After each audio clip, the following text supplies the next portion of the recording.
죄송해요. 제가 어떻게든 고쳐드릴게요. 비 오는 밤 배달 아르바이트로 겨우 살아가던 민서는 백만장자 강 회장의 벤츠 외제차와 부딪혔습니다. 빗물로 범벅이 된 얼굴로 민서는 간절히 말했어요. 그런 그녀를 본 강 회장은 숨이 멎는 듯 했습니다. 18년 전 죽은 자신의 아들과 꼭 빼닮은 얼굴이었기 때문이었죠. 하지만 그의 저택에는 이미 손녀라 불리는 아이가 있었어요. 그렇다면 눈앞의 이 소녀는 도대체 누구인 걸까요? 사연 시작 전 구독과 좋아요를 눌러주시고 어디서 듣고 계신지 댓글 남겨주시면 그곳으로 행운이 가득 깃들기를 바라겠습니다. 장대 같은 빗줄기가 온 세상을 뒤덮은 밤. 민서는 헬멧 안쪽으로 스며드는 차가운 빗물을 느끼며 악셀을 더 세게 밟았습니다. 오늘 마지막 배달이었죠. 배달 가방 속에는 아직 따뜻한 온기가 남아있는 치킨 한 마리가 들어있었습니다. 제발, 제발 버텨줘. 민서는 덜덜 떨리는 스쿠터 핸들을 꽉 쥐며 혼잣말을 했어요. 낡은 브레이크에서는 쇳소리가 났고 빗길에 미끄러질 뻔한 게 한두 번이 아니었습니다. 하지만 멈출 수는 없었어요. 내일이 할머니 병원비 납부 마감일이었거든요. 이 배달을 끝내면 받을 수 있는 5,000원이 절실했습니다. 민서의 헬멧 안쪽 유리창에는 입김이 하얗게 서렸어요. 그녀는 손등으로 재빨리 닦아내며 앞을 주시했습니다. 병원 근처 로터리가 보이기 시작했죠. 조금만 더 가면 오늘의 고된 일과가 끝날 터였습니다. 한편 같은 시각 강일성 회장은 검은색 세단 뒷좌석에 깊숙이 몸을 묻고 있었습니다. 그의 오른손에는 낡은 사진 한 장이 떨리고 있었어요. 사진 속에는 행복하게 웃고 있는 젊은 부부가 있었습니다.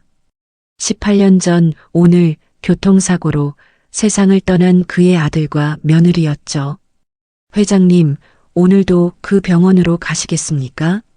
운전석의 비서가 조심스럽게 물었습니다. 일성은 대답 대신 고개를 천천히 끄덕였어요. 그의 눈가에는 깊은 주름이 패여 있었고 한때 날카롭던 눈빛은 이제 텅 비어 있었습니다. 매년 이맘때면 그는 아들 부부가 숨을 거둔 병원 주변을 맴돌았습니다. 왜 그러는지 자신도 설명할 수 없었어요. 그저 발길이 그리로 향했고 마음이 그곳에 머물렀습니다. 비서는 이미 길을 외우고 있었죠. 묻지 않아도 병원으로 향하는 길로 핸들을 돌렸습니다. 채원이는 잘 있겠지? 일성이 혼잣말처럼 중얼거렸습니다. 그의 목소리에는 묘한 공허함이 배어 있었어요. 손녀 채원은 분명 그의 유일한 혈육이었습니다. 서류상으로는 틀림없이 그랬죠. 하지만 일성의 마음 한구석에는 늘 해결되지 않는 의문이 자리하고 있었습니다. 채원의 얼굴에서는 죽은 아들의 흔적을 찾을 수 없었어요. 걸음걸이도 말투도 심지어 웃는 모습조차 닮은 구석이 없었습니다. 물론 아이들이 꼭 부모를 닮아야 하는 건 아니었죠. 하지만 일성의 가슴속 깊은 곳에서는 무언가가 계속 속삭였습니다. 뭔가 잘못되었다고, 뭔가 어긋나 있다고요. 18년이 지났는데도 일성은 사진을 가슴에 품으며 한숨을 내쉬었습니다. 창밖으로는 빗줄기가 더욱 거세게 쏟아지고 있었어요. 가로등 불빛이 빗방울에 반사되어 마치 수천 개의 다이아몬드처럼 반짝였습니다. 세단이 병원 근처 로터리로 접어들던 바로 그때였습니다. 비서가 조심스럽게 속도를 줄이며 커브를 돌려고 했죠. 빗물에 젖은 도로는 거울처럼 미끄러웠고 가시거리는 형편없었습니다. 회장님, 빗길이 너무 미끄럽습니다. 조심해서 가겠습니다. 비서가 말을 마치기도 전에 갑자기 오른쪽에서 무언가가 튀어나왔어요. 노란색 헬멧을 쓴 누군가가 스쿠터를 타고 맹렬한 속도로 달려오고 있었습니다. 민서는 마지막 코너를 돌며 안도의 숨을 내쉬었습니다. 배달 주소인 병원 건너편 아파트가 보였거든요. 하지만 바로 그 순간 그녀의 눈앞에 거대한 검은색 세단이 나타났습니다. 민서는 본능적으로 브레이크를 잡았어요. 하지만 달아빠진 브레이크 패드는 제 역할을 하지 못했습니다. 안 돼. 민서의 비명과 함께 스쿠터는 그대로 세단의 옆구리를 향해 돌진했습니다. 시간이 느리게 흐르는 듯 했어요. 빗방울 하나하나가 선명하게 보였고 세단에 번쩍이는 차체가 점점 가까워졌습니다. 그리고 운명의 충돌이 일어났습니다. 굉음과 함께 민서의 몸이 공중으로 붕 떠올랐습니다. 시간이 멈춘 듯 느리게 흐르는 순간 민서는 자신의 스쿠터가 검은 세단의 옆구리를 정면으로 들이받는 모습을 똑똑히 봤어요. 그리고 다음 순간 차가운 아스팔트가 그녀의 등을 거칠게 내리쳤습니다. 으악! 민서의 비명이 빗소리를 뚫고 울려 퍼졌어요. 온몸이 마치 부서진 것처럼 아팠습니다.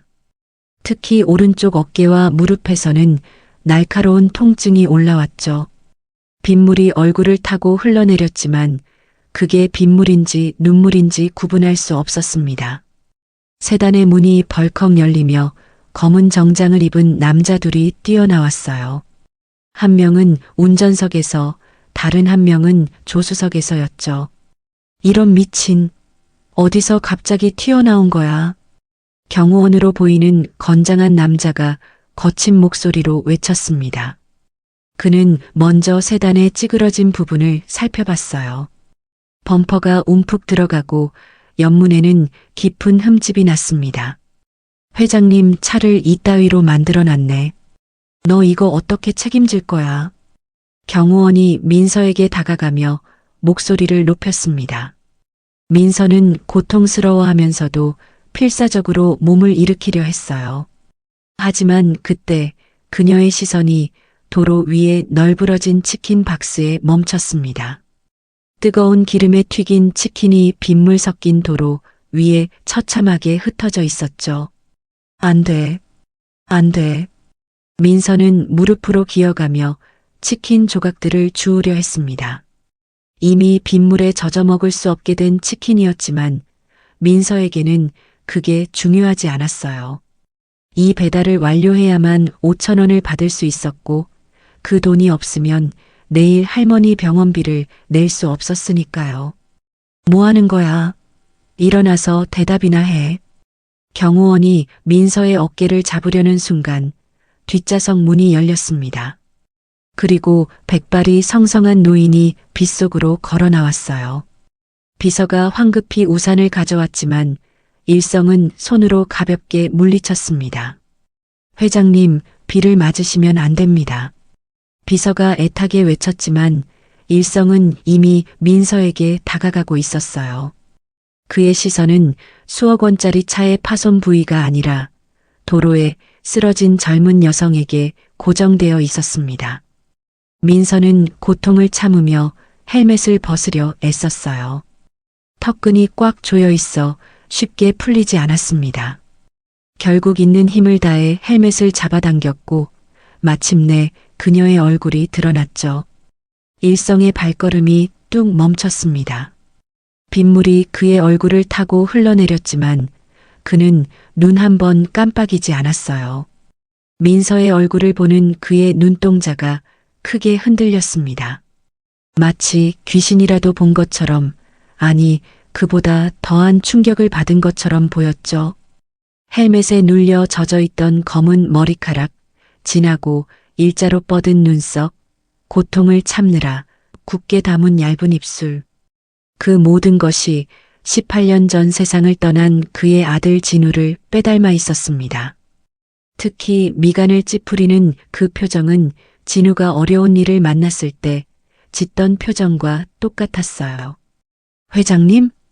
비서가 걱정스럽게 불렀지만 일성은 대답하지 않았습니다. 그의 손이 미세하게 떨리기 시작했어요. 72년 인생에서 수많은 풍파를 겪으며 단 한 번도 흔들리지 않았던 그였지만 지금 이 순간만큼은 다리에 힘이 빠지는 것을 느꼈습니다. 민서는 여전히 도로에 흩어진 치킨을 주우려 애쓰고 있었어요. 빗물과 흙먼지로 더러워진 치킨 조각을 하나하나 박스에 담으며 그녀는 중얼거렸습니다. 죄송해요. 정말 죄송해요. 제가 다시 사서 갖다 드릴게요. 제발. 그 모습을 보던 경호원이 다시 화를 냈어요. 지금 그게 문제야? 회장님 차가 이 모양이 됐는데. 하지만 일성은 경호원을 손짓으로 제지했습니다. 그리고 천천히 민서에게 다가가 무릎을 꿇었어요. 비싼 양복 바지가 젖은 아스팔트에 닿았지만 그는 개의치 않았습니다. 아가씨, 괜찮습니까? 일성의 목소리는 부드러웠지만 그 속에는 알 수 없는 떨림이 있었어요. 민서는 그제야 자신에게 말을 거는 노인을 올려다봤습니다. 비에 젖은 백발과 주름진 얼굴, 하지만 그 눈빛만은 형용할 수 없을 만큼 깊고 애틋했죠. 저 정말 죄송해요. 차를 제가 다 고쳐드릴게요. 시간만 주시면. 민서는 떨리는 목소리로 말했어요. 하지만 일성은 고개를 저었습니다. 차는 중요하지 않아요. 다친 곳은 없습니까? 비서가 다가와 조용히 말했어요. 회장님, 일단 병원으로 모시는 게 좋을 것 같습니다. 일성은 고개를 끄덕였습니다. 그는 민서를 도와 일으켜 세우려 했지만 민서는 여전히 스쿠터를 일으키려 애썼어요. 핸들은 삐뚤어졌고 앞바퀴는 제대로 돌아가지 않았습니다. 무엇보다 엔진에서는 이상한 소리가 났죠. 이것도 고쳐야 해요. 내일도 일해야 하는데. 민서의 목소리에는 절망이 묻어났습니다. 이 스쿠터가 없으면 배달 일을 할 수 없고 배달을 못하면 할머니 병원비를 낼 수 없었으니까요. 일성은 민서의 그런 모습을 가만히 지켜봤어요. 젊은 여자아이가 이 늦은 밤 폭우 속에서 배달을 하고 있다는 사실이 그의 가슴을 아프게 했습니다. 더구나 그 얼굴이 죽은 아들을 닮았다는 사실은 그를 더욱 혼란스럽게 만들었죠. 모든 것은 제가 책임지겠습니다. 일단 병원부터 가시죠. 일성의 말에 민서는 고개를 세차게 흔들었어요. 아니에요. 저 괜찮아요. 병원 같은 데 갈 필요 없어요. 병원이라는 말에 민서가 보인 격한 반응을 일성은 놓치지 않았습니다. 아마도 병원비가 부담스러운 모양이었죠. 그는 더욱 부드러운 목소리로 말했어요. 병원비는 제가 내겠습니다. 아가씨가 다친 것도 확인해야 하고 보험 처리를 위해서라도 진단서가 필요해요. 민서는 여전히 망설였지만 일어서려다 다시 주저앉았습니다. 오른쪽 다리에 힘이 들어가지 않았어요. 결국 비서와 경호원이 민서를 부축해 세단 뒷좌석에 태웠습니다. 일성은 비서에게 말했어요. 당장 병원으로 가게. 네, 회장님. 차가 출발하자 일성은 다시 민서를 돌아봤습니다. 젖은 머리카락이 볼에 달라붙은 그녀의 옆모습마저도 진우를 닮아 있었어요. 일성은 가슴이 먹먹해지는 것을 느꼈습니다. 그때 민서가 작은 목소리로 물었어요. 혹시 제 배달 가방 가져오셨나요? 비서가 대답했습니다.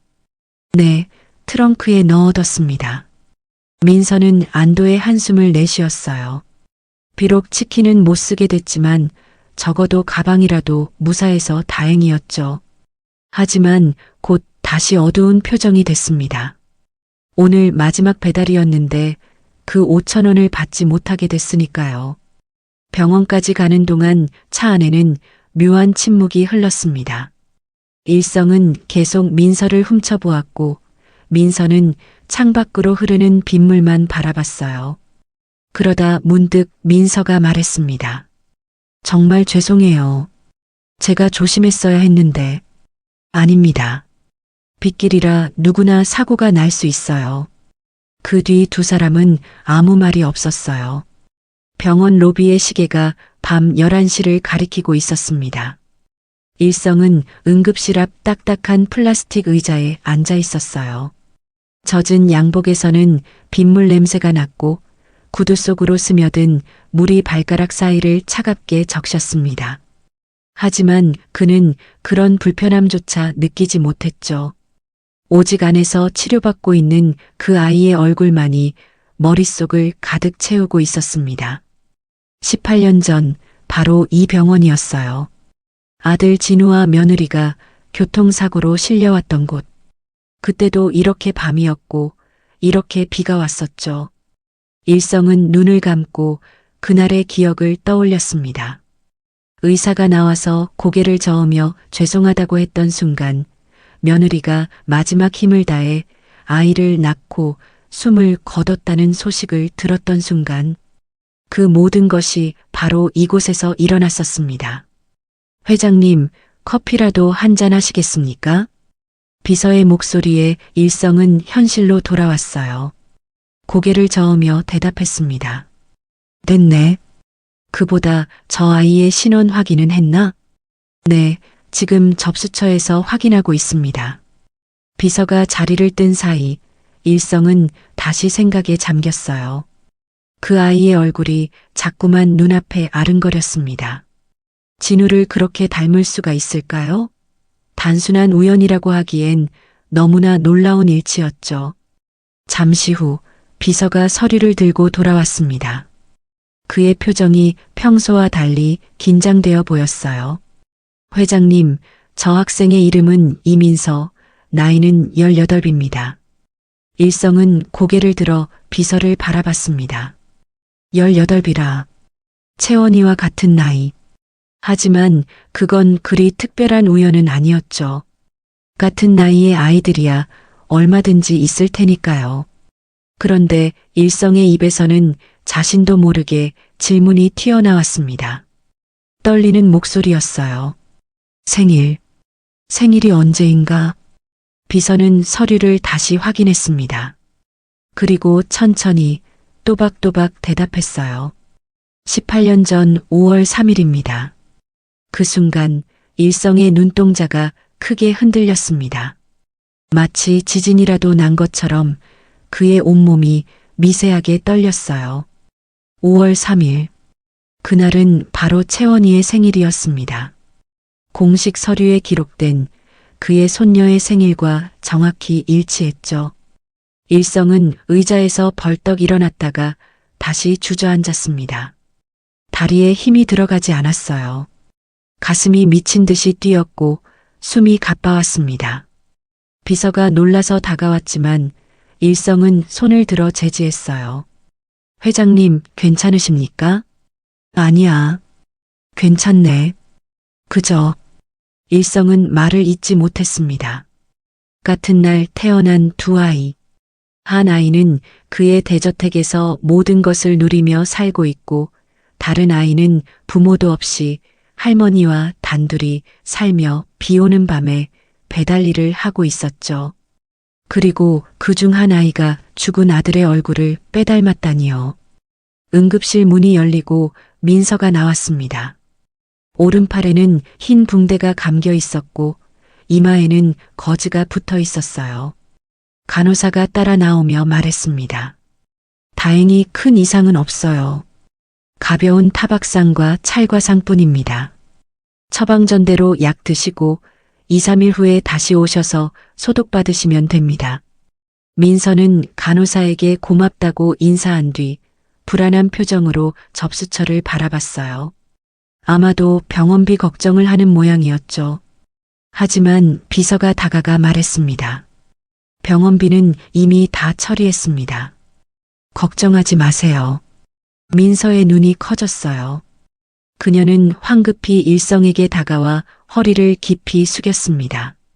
정말 감사합니다. 이렇게까지 해주실 필요 없는데 제가 꼭 갚겠습니다. 연락처 좀 알려주시면. 일성은 민서의 그런 모습을 가만히 바라봤어요. 가난하지만 자존심이 있는 아이. 도움을 받는 것조차 미안해하는 아이. 그런 모습이 더욱 그의 마음을 아프게 했습니다. 앉으세요. 일성은 복도의 긴 의자를 가리켰어요. 민서는 망설이다가 조심스럽게 앉았습니다. 일성도 그녀 옆에 앉았죠. 가까이서 보니 민서의 얼굴에는 아직 앳된 기색이 남아 있었어요. 하지만 눈빛만은 나이에 맞지 않게 성숙해 보였습니다. 아마도 일찍부터 세상의 무게를 짊어진 탓이겠죠. 스쿠터도 새로 사드리겠습니다. 그리고 오늘 못한 배달값도 보상하겠어요. 일성의 말에 민서는 고개를 세차게 흔들었습니다. 아니에요.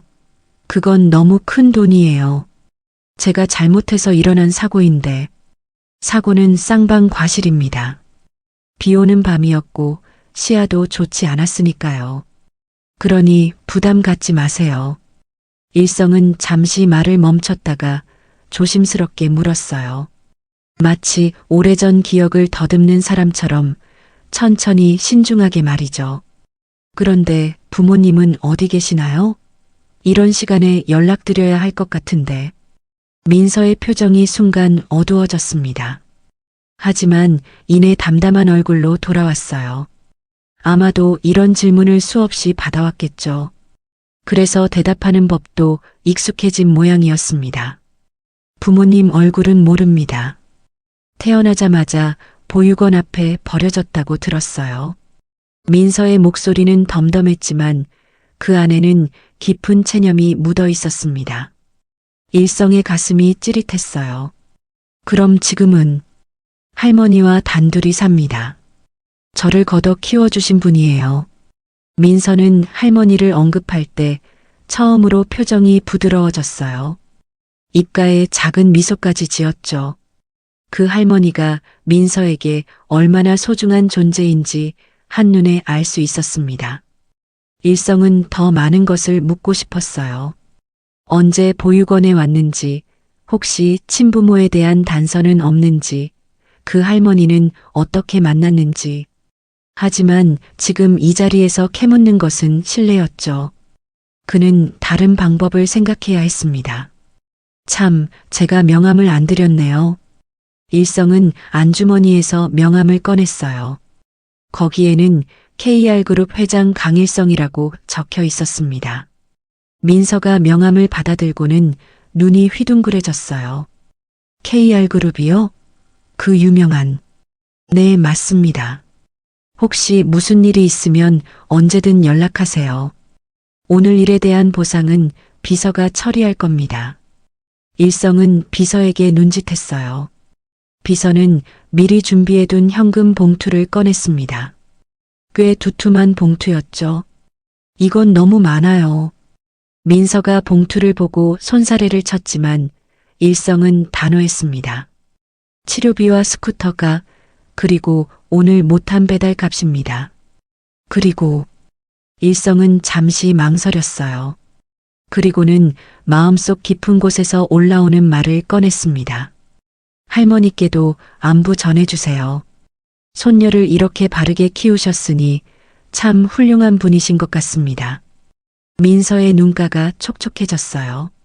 할머니를 언급하니 갑자기 감정이 북받쳐 오른 모양이었습니다. 감사합니다. 할머니께서 들으시면 정말 기뻐하실 거예요. 일성은 민서가 조심스럽게 봉투를 받는 것을 지켜봤습니다. 그 돈이 얼마나 절실한지 눈빛에서 읽을 수 있었어요. 하지만 동시에 자존심 때문에 선뜻 받기 어려워하는 것도 보였죠. 그럼 저는 이만. 민서가 일어서려 하자 일성도 따라 일어났습니다. 집까지 모셔다 드리겠습니다. 이 시간에 혼자 가기엔 위험하니까요. 아니에요. 정말 괜찮습니다. 이미 너무 많은 도움을 받았는데. 하지만 일성은 이미 결정한 듯 했어요. 비서에게 차를 가져오라고 지시했죠. 민서는 더 이상 거절하기 어려워 보였습니다. 병원을 나서니 비는 조금 잦아들어 있었어요. 하지만 여전히 바람은 차가웠고 도로는 젖어 있었습니다. 일성은 민서가 얇은 배달 점퍼만 입고 있는 것을 보고 마음이 아팠어요. 차가 도착하고 일행은 다시 차에 올랐습니다. 민서가 주소를 말하자 비서는 내비게이션을 설정했어요. 그곳은 도심에서 꽤 떨어진 낡은 동네였습니다. 차가 출발하고 잠시 침묵이 흘렀어요. 일성은 백미러로 민서를 바라봤습니다. 창밖을 보는 그녀의 옆얼굴이 가로등 불빛에 비쳤다 사라지기를 반복했죠. 그럴 때마다 죽은 아들의 모습이 겹쳐 보였습니다. 같은 날 태어난 두 아이. 그중 한 아이가 이렇게 아들을 닮았다는 것. 그리고 그 아이가 부모 없이 자랐다는 것. 이 모든 게 단순한 우연일까요? 일성의 머릿속은 복잡했습니다. 18년 전 그날 병원에서 무슨 일이 있었던 걸까요? 차창 밖으로 도시의 불빛들이 흘러갔어요. 화려한 네온 사인과 높은 빌딩들이 점점 사라지고 낡은 주택가가 나타나기 시작했습니다. 민서가 사는 동네에 가까워질수록 일성의 마음은 더욱 무거워졌죠. 이 아이가 혹시... 하지만 일성은 고개를 저었습니다. 섣부른 추측은 금물이었어요. 먼저 확실한 조사가 필요했습니다. 그는 마음속으로 결심했죠. 반드시 진실을 밝혀내겠다고. 만약 이 아이가 정말로 그렇다면 18년 동안 자신이 놓치고 있던 것을 되찾아야 한다고 말이에요. 민서를 집까지 데려다주고 돌아오는 차 안, 일성은 한동안 아무 말도 하지 않았습니다. 비서는 백미러로 회장의 표정을 살폈어요. 평소의 온화한 모습은 사라지고 날카로운 눈빛만이 어둠 속에서 번득였습니다. 비서실장에게 연락하게. 일성의 목소리는 얼음장처럼 차가웠어요. 비서는 즉시 전화를 걸었습니다. 지금 당장 비서실 전원을 소집하게. 긴급 업무가 있네. 전화를 끊자마자 일성은 다시 입을 열었습니다. 그의 목소리에는 단호함과 급박함이 묻어났어요. 18년 전 5월 3일 그 병원의 모든 신생아 출생 기록을 찾아내게. 그리고 이민서라는 아이의 보육원 입소 기록. 그 아이가 언제 어떻게 그곳에 왔는지 낱낱이 파헤치게. 비서는 메모를 하며 고개를 끄덕였습니다. 하지만 일성의 다음 말에 손이 멈췄어요. 그리고 내 집에 있는 강채원의 출생 기록까지 샅샅이 다시 조사하게. 비서의 눈이 커졌습니다. 채원 아가씨는 회장님의 유일한 손녀였어요. 그런데 왜 갑자기 그녀의 출생 기록을 다시 조사하라는 걸까요? 하지만 비서는 묻지 않았습니다. 회장님의 표정이 그 어떤 질문도 허락하지 않았으니까요. 저택에 도착한 일성은 곧장 서재로 향했습니다. 무거운 참나무 문을 닫고 그는 책상 서랍에서 낡은 사진첩을 꺼냈어요. 거기에는 아들 진우의 사진들이 가득했습니다. 갓난아기 때부터 20살이 넘어 결혼하기까지 진우의 모든 순간이 담겨 있었죠. 일성은 진우의 18살 때 사진을 유심히 들여다봤어요. 짙은 눈썹, 일자로 뻗은 콧날, 도톰하면서도 일자로 담은 입술. 오늘 만난 그 아이 이민서와 놀라울 정도로 닮아 있었습니다. 단순한 우연이라고 하기엔 너무나 흡사했어요. 정말 내가 맞니? 일성은 사진 속 아들에게 속삭였습니다. 18년 전 그날 밤 병원은 아수라장이었어요. 아들은 수술실에서 숨을 거뒀고 며느리는 아이를 낳자마자 세상을 떠났습니다. 그 혼란 속에서 갓 태어난 아이만이 유일한 희망이었죠. 간호사가 아이를 데려왔을 때 일성은 너무 슬픔에 빠져 있어서 아이의 얼굴도 제대로 보지 못했습니다. 그저 살아있다는 것만으로도 감사했고 그 아이가 채원이라는 것을 의심하지 않았어요. 하지만 시간이 흐르면서 일성은 알 수 없는 위화감을 느끼기 시작했습니다. 채원은 진우의 그 어떤 모습도 닮지 않았어요. 성격도 습관도 심지어 걸음걸이조차 달랐죠. 일성은 사진첩을 덮고 창가로 걸어갔습니다. 거실에서 시끄러운 음악 소리가 들려왔어요. 채원이 또 친구들을 불러 파티를 하는 모양이었죠. 일성은 한숨을 내쉬었습니다. 다음 날 아침 비서실은 발칵 뒤집혔습니다.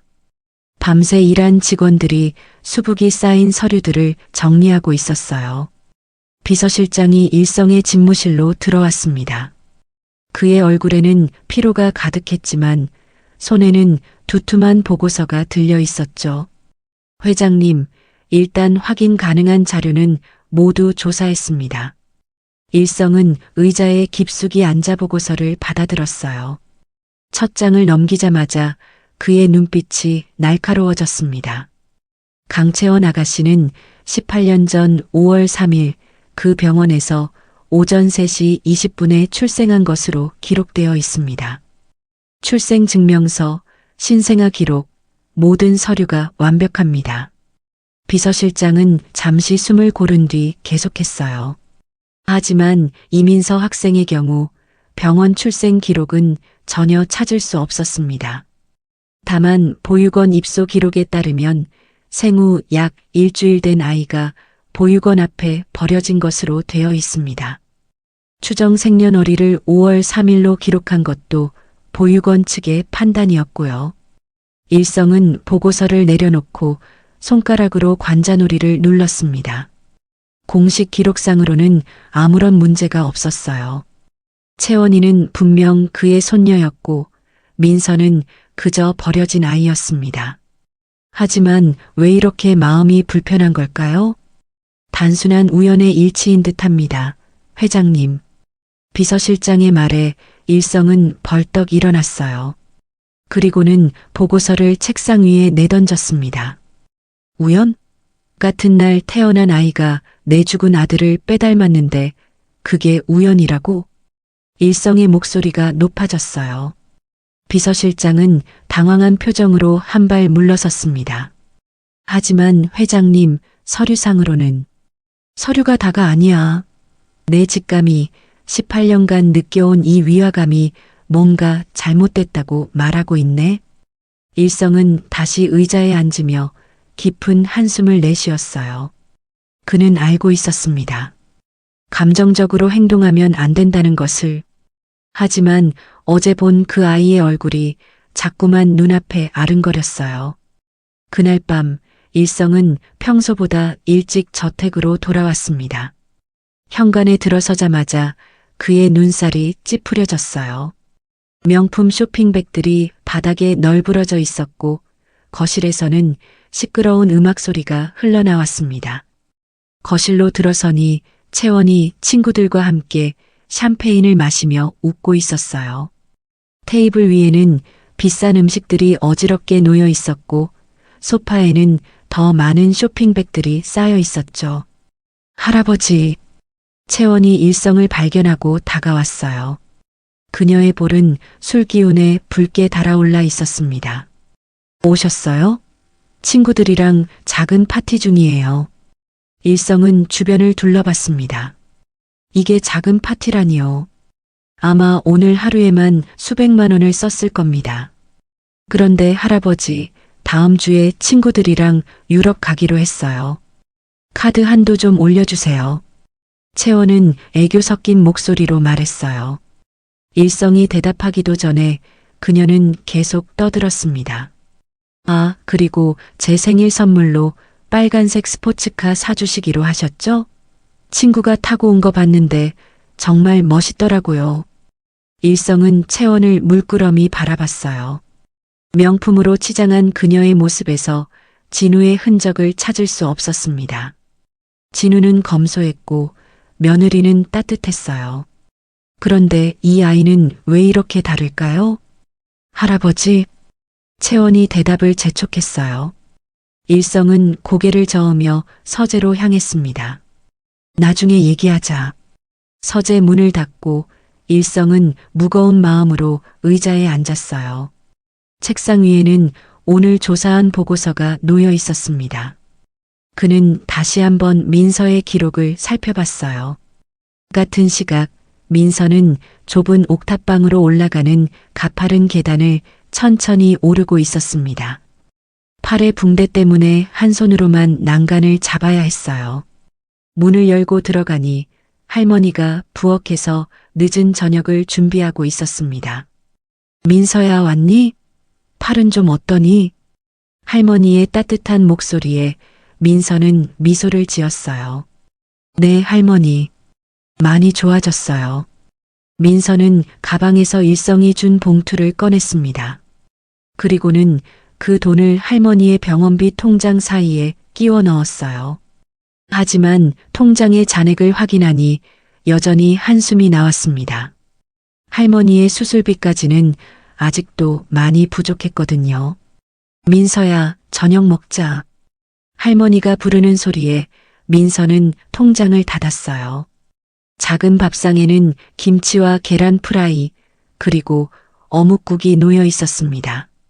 소박한 밥상이었지만 민서에게는 세상 어떤 진수성찬보다 귀했죠. 할머니도 많이 드세요. 민서는 계란 프라이를 할머니 쪽으로 밀었어요. 할머니는 고개를 저으며 다시 민서에게 밀어줬습니다. 너 다쳐서 왔잖아. 많이 먹어야 빨리 낫지. 식사를 마친 후 민서는 핸드폰을 꺼내 배달 앱을 열었어요. 스쿠터가 망가져서 당분간 배달은 못하지만 다른 아르바이트를 찾아야 했습니다. 새벽 시장에서 하는 상하차 아르바이트가 눈에 들어왔어요. 힘든 일이지만 시급이 높았죠. 민서는 망설임 없이 지원했습니다. 할머니의 수술이 얼마 남지 않았어요. 무슨 일이든 해서 돈을 모아야 했습니다. 그날 아침 민서는 새벽 4시에 일어나 시장으로 향했어요. 붕대를 감은 팔이 욱신거렸지만 그녀는 이를 악물고 무거운 상자들을 날랐습니다. 같은 시각 채원은 킹사이즈 침대에서 곤히 잠들어 있었죠. 두 소녀의 삶은 그렇게 극명하게 대비되고 있었습니다. 한편 강 회장의 집무실에는 벌써 불이 켜져 있었습니다. 밤새 한숨도 자지 못한 그의 눈가에는 검은 그림자가 짙게 드리워져 있었어요. 책상 위에는 비서실이 작성한 두툼한 조사 보고서가 놓여 있었지만 그 안에서 원하는 답을 찾을 수 없었습니다. 공식 기록은 완벽하다. 일성은 보고서를 덮으며 쓴웃음을 지었어요. 모든 것이 빈틈없이 갖춰져 있었습니다. 일성은 의자에서 일어나 창가로 걸어갔습니다. 동이 트기 시작한 하늘이 회색빛으로 물들어가고 있었어요. 저 멀리 도심의 빌딩들 사이로 희미하게 보이는 병원의 윤곽이 그의 시선을 사로잡았습니다. 서류가 완벽하다면 사람을 찾아야 해. 일성은 낮게 중얼거리며 책상으로 돌아왔어요. 그리고는 탁상 전화기를 들어 비서실장에게 전화를 걸었습니다. 새벽 5시 반이었지만 비서실장은 2번의 신호음 만에 전화를 받았어요. 회장님, 무슨 일이십니까? 조사 방향을 바꾸게. 서류는 됐네. 이제 사람을 추적해. 일성의 목소리에는 날카로운 결연함이 배어 있었습니다. 18년 전 그날 그 병원 신생아실에 근무했던 모든 의료진의 명단을 확보하게. 그날 그 층에 있었던 사람이라면 누구든 찾아내. 알겠습니다, 회장님. 즉시 착수하겠습니다. 전화를 끊고 일성은 다시 한번 창밖을 바라봤어요. 서서히 밝아오는 하늘을 보며 그는 진실이 드러나는 순간도 이렇게 조금씩 다가올 거라 믿었습니다. 사흘이 흘렀습니다. 비서실은 밤낮 없이 움직였어요. 18년 전 병원 인사 기록을 뒤지고 은퇴한 의료진들을 일일이 찾아다니며 그날의 기억을 되살렸습니다. 대부분은 너무 오래된 일이라 기억하지 못했고 일부는 이미 세상을 떠났거나 연락이 닿지 않았죠. 그러던 어느 날 오후 비서실장이 급하게 일성의 집무실 문을 두드렸습니다. 평소 침착하던 그의 얼굴에는 흥분한 기색이 역력했어요. 회장님, 이상한 점을 발견했습니다. 비서실장은 새로운 파일을 책상 위에 펼쳐 놓았어요. 거기에는 낡은 인사기록 사본과 경찰 조서, 복사본이 들어 있었습니다. 18년 전 그날 신생아실 담당 간호사였던 박현숙이라는 자가 있었습니다. 그런데 이 여자가 아드님 부부 사고 닷새 뒤 병원 공금 3천만 원을 횡령하고 해외로 도주한 기록이 있습니다. 일성의 눈빛이 번뜩였어요. 그는 파일을 집어들고 박현숙의 인사 기록 사진을 유심히 들여다봤습니다. 30대 초반으로 보이는 여자였어요. 피곤해 보이는 얼굴이었지만 눈빛만은 어딘가 날카로웠습니다. 횡령 금액이 3천만 원? 일성은 파일을 내려놓으며 미간을 찌푸렸어요. 네, 회장님. 당시로서는 큰 돈이었지만 해외 도피까지 할 만큼 거액은 아니었습니다. 더 이상한 건 비서실장은 다른 서류를 가리켰어요. 이 여자가 미혼모 신분으로 아드님 부부 사고 당일에 아이를 출산했다는 기록이 있습니다. 하지만 그 아이의 행방은 어디에도 나와 있지 않습니다. 일성의 손이 미세하게 떨렸습니다. 같은 날 아이를 낳은 신생아실 담당 간호사, 그리고 닷새 뒤 갑작스러운 횡령과 도주. 이것이 과연 단순한 우연일까요? 단순 횡령범인가? 일성은 말을 멈추고 박현숙의 사진을 다시 바라봤어요.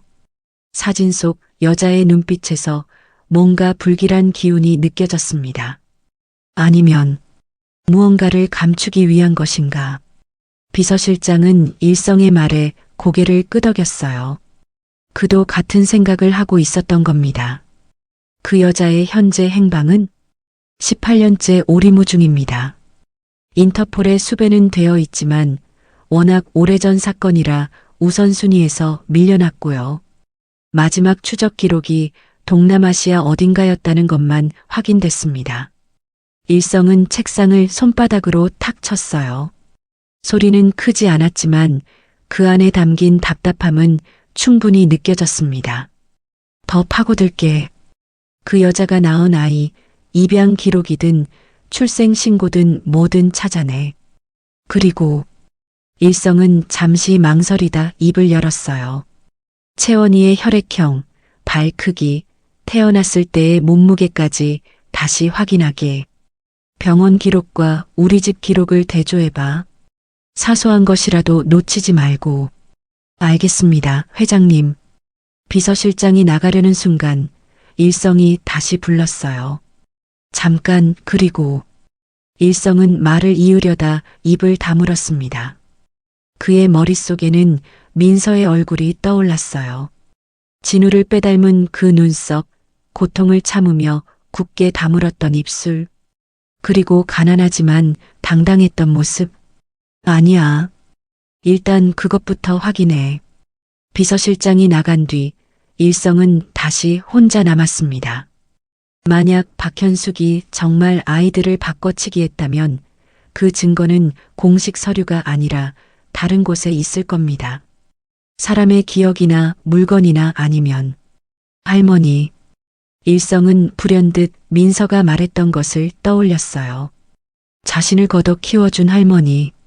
보육원에서 아이를 데려온 그 할머니라면 혹시 당시 민서와 함께 있던 물건이나 단서를 알고 있을지도 모릅니다. 나흘이 더 지났습니다. 비서실은 박현숙이 낳은 아이의 행방을 추적했지만 어디에도 기록이 남아있지 않았어요. 마치 그 아이가 처음부터 존재하지 않았던 것처럼요. 회장님, 박현숙의 아이는 공식적으로 어디에도 등록되지 않았습니다. 미혼모의 아이였으니 출생신고를 하지 않았을 가능성이 높습니다. 비서실장의 보고를 들으며 일성의 머릿속에는 하나의 가설이 떠올랐어요. 만약 박현숙이 자신의 아이를 강 회장 집안의 아이로 둔갑시켰다면, 그리고 진짜 손녀를 어딘가에 버렸다면, 일성은 손으로 이마를 짚었습니다. 생각만 해도 끔찍한 일이었어요. 하지만 모든 정황이 그쪽을 가리키고 있었습니다. 채원이와 박현숙의 혈연 관계를 확인할 방법은 없나? 박현숙이 해외에 있는 이상 직접적인 유전자 검사는 불가능합니다. 다만 비서실장은 잠시 머뭇거리다 말을 이었어요. 만약 회장님께서 이민서 학생과 유전자 검사를 하신다면 적어도 그 학생이 회장님의 핏줄인지는 확인할 수 있습니다. 일성의 눈빛이 흔들렸습니다. 유전자 검사. 그것이 가장 확실한 방법이었죠. 하지만 민서에게 어떻게 그런 제안을 할 수 있을까요? 갑자기 찾아가서 당신이 내 손녀일지도 모른다며 검사를 하자고 한다면 그녀는 어떻게 받아들일까요? 일성은 고민에 빠졌어요. 성급하게 움직여서는 안 됐습니다. 민서와 할머니의 신뢰를 먼저 얻어야 했죠. 비서실장. 네, 회장님. 이민서 학생과 할머니에 대해 더 자세히 알아보게. 어디서 사는지, 어떻게 생활하는지. 하지만 절대 눈치채지 못하게 조심스럽게. 알겠습니다. 이틀 뒤 비서실장이 새로운 보고서를 들고 왔습니다. 거기에는 민서와 할머니의 생활상이 자세히 적혀 있었어요. 회장님, 이민서 학생은 현재 도심 외곽의 낡은 옥탑방에서 할머니와 단둘이 살고 있습니다. 할머니는 70세로 당뇨와 고혈압으로 정기적인 치료가 필요한 상태입니다. 민서 학생은 고등학교를 자퇴하고 각종 아르바이트로 생계를 꾸리고 있고요. 일성은 보고서를 읽으며 가슴이 먹먹해졌어요. 더 읽어 내려갈수록 그의 표정은 어두워졌습니다. 할머니의 병원비와 생활비를 모두 민서 학생 혼자 감당하고 있습니다. 최근에는 할머니의 수술비를 마련하기 위해 밤낮으로 배달 아르바이트를 하고 있었고요. 그러다 회장님과 사고가 났던 겁니다. 일성은 보고서를 덮었어요. 만약 이 아이가 정말 자신의 손녀라면 18년 동안 이렇게 힘들게 살아왔다는 게 견딜 수 없이 안타까웠습니다. 일성은 자리에서 일어나 창가로 걸어갔어요.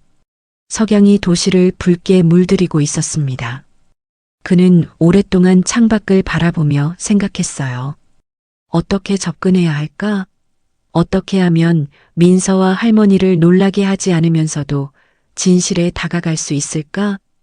일성은 비서를 불렀어요. 민서 학생에게 연락하게. 내가 할머니께 꼭 감사 인사를 드리고 싶다고 전해. 어떤 명목으로 말씀드릴까요? 사고보답과는 별개로 민서 아가씨를 그렇게 훌륭하게 키워주신 할머니께 제대로 인사를 드리고 싶다고. 그리고 일성은 잠시 말을 멈췄다가 이었어요. 두 분을 저녁 식사에 초대하고 싶다고 전해주게. 장소는 어디로 하시겠습니까? 조용하고 편안한 곳으로. 사람들 눈에 띄지 않으면서도 격식 있는 곳. 그리고 완전히 독립된 방으로 준비해. 알겠습니다, 회장님. 비서가 나간 뒤 일성은 다시 창밖을 바라봤어요. 이제 곧 그 할머니를 만나게 됩니다. 혹시 그분이 18년 전의 단서를 갖고 있을까요? 아니면 적어도 민서가 어떻게 보육원에 오게 됐는지에 대한 기억이라도 있을까요? 그 후 비서로부터 연락이 왔습니다. 회장님, 민서 학생이 할머니와 함께 식사 초대를 수락하셨습니다. 처음에는 많이 망설이셨지만 회장님의 진심이 전해진 것 같습니다. 날짜는 이번 주 토요일 저녁 6시로 잡았습니다. 장소는 북촌의 한정식 전문점 별채로 예약했습니다. 잘했네. 그날은 다른 일정을 모두 비워두게. 일성은 전화를 끊고 깊은 숨을 내쉬었어요. 드디어 민서의 할머니를 만나게 됩니다. 18년 전 보육원에서 아이를 데려온 바로 그분을요. 토요일 저녁이 다가왔습니다. 일성은 평소보다 일찍 사무실을 나섰어요.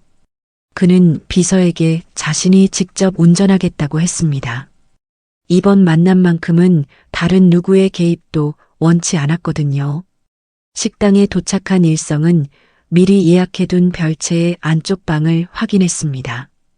조용하고 아늑한 분위기였어요.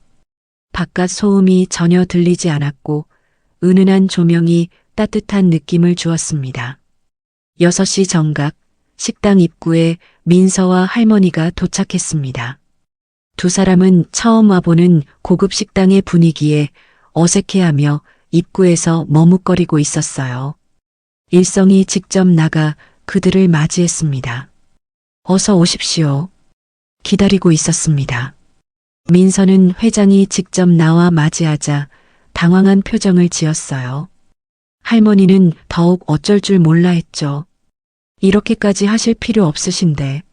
할머니가 작은 목소리로 말했지만 일성은 부드러운 미소를 지으며 할머니의 손을 공손히 잡았습니다. 아닙니다. 민서 양을 이렇게 훌륭하고 바르게 키워주셔서 제가 진심으로 감사 인사를 드리고 싶었습니다. 일성의 목소리에는 진심이 담겨 있었어요. 할머니는 그 따뜻한 말에 눈시울이 붉어졌습니다. 이리 오십시오. 제가 정성스럽게 준비한 자리입니다.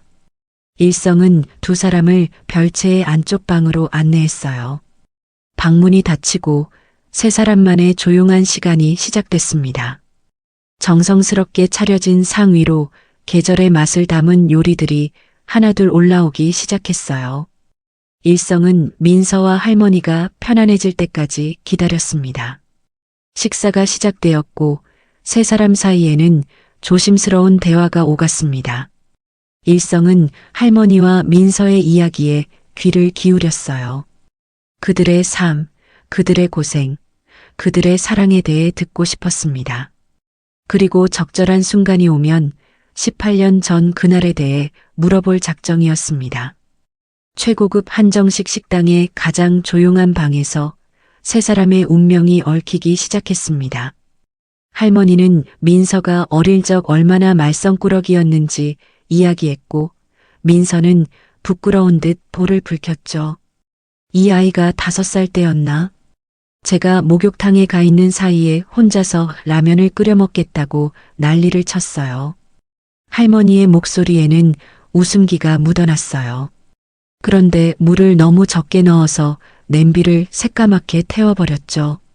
돌아와서 봤더니 이 꼬마가 연기 자욱한 부엌에서 엉엉 울고 있더라고요.